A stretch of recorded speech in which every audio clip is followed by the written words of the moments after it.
Ang pondo na naisalba natin na balak ibulsa ng mga tiwaling opisyal ay sa taong bayan natin ibinubuhos. Libuang buwan mula sumiklab ang digmaan, ramdam pa rin natin ang bigat ng mga epekto nito sa ating bansa. Hanggang kailangan, asahan ninyo na hindi titigil ang pagsuporta ng pamahalaan. Naglaan tayo ng mahigit 60 bilyong piso para dito hanggang sa katapusan ng taon. Ang pondo na naisalba natin na balak ibulsa ng mga tiwaling opisyal ay sa taong bayan natin ibinubuhos. Ngayon, ipipihit natin ang mga programa sa mas nangangailangan nating kapwa Pilipino para naman mas malawak at mas marami ang maaabot ng tulong. Layunin natin matulungan ng 3.2 milyong benepisyaryo ng 4Ps at walang gutom program, ang 1.2 milyong minimum wage na manggagawa ng membro ng SSS at ang 2.2 milyong kababayan nating mahirap na hindi pa naging benepisyaryo ng programang pang-ayuda ng pamahalaan. Nariyan pa rin ang nakaabang na pagsuporta natin para sa sektor ng transportasyon, agrikultura at mga OFW na apektado ng kaguluhan. Kung susumahin, mahigit 7.2 milyong pamilya na lubos na nangangailangan ang matutulungan natin sa mabigat na kabanatang ito. Ngunit, hindi natin kaliligtaan ang ating mga manggagawang Pilipino, lalo na ang mga middle class, pati na ang mga maliliit na negosyo.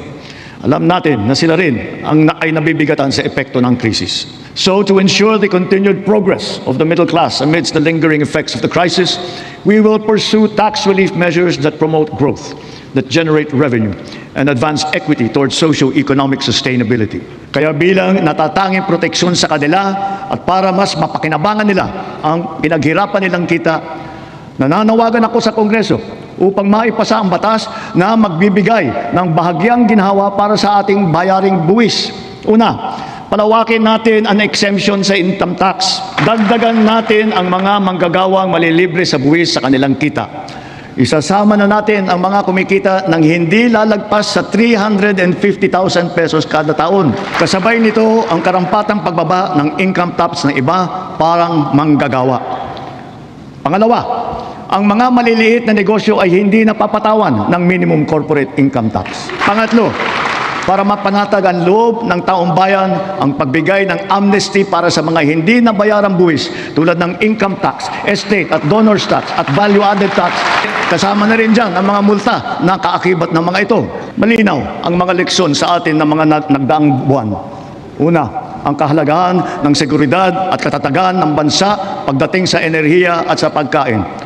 Ng ating ugnayan sa ibang bansa at ng bawat mamamayan kahit saan man sila naroroon. Pangalawa, ang abilidad ng pamahalaan na kumilos agad sa angkop at mainam na paraan. At ang ikatlo, ang pagpursigi at pagnatyag ng Pilipino sa kabila ng mga hamong dumadaan. Dala ang mga sariwang leksyon nito, mas maayos at mabilis ang pagresponde natin sa ating mga naging biktima ng sakuna. Tulad sa nangyaring paglindol sa Visayas at Mindanao kamakailan, mahigit 600,000 pamilya ang ating nasakluluhan. Lampas 3 bilyong piso ang ating binuhos para sa agarang tulong sa mga pamilyang lubos na naapektuhan. Ito ay sa pamamagitan ng pagkain, pagpapagamot, tulong pinansyal at pabahay. Unti-unti na rin nating naaayos ang supply ng tubig at kuryente, linya ng komunikasyon at mga daan sa mga apektadong lugar. Hindi lamang minsang paghatid ng tulong ang ating ginagawa. Ang misyon natin ay sila'y muling makabangon at maitaguyod. We have moved on from the reactive approach. Now we are not only proactive, but predictive as well, aided by digital tools. The strategies of public-private supply chains, hubs and spokes, warehousing, automated production, and wide-scale pre-positioning of food and non-food supplies in LGUs have proven their efficacy. We have now established a network consisting of primary disaster resource centers in Luzon, in Visayas, and soon in Mindanao, 15 hubs, 76 spokes, and 919 last-mile facilities across the country, which makes up our nationwide disaster response infrastructure.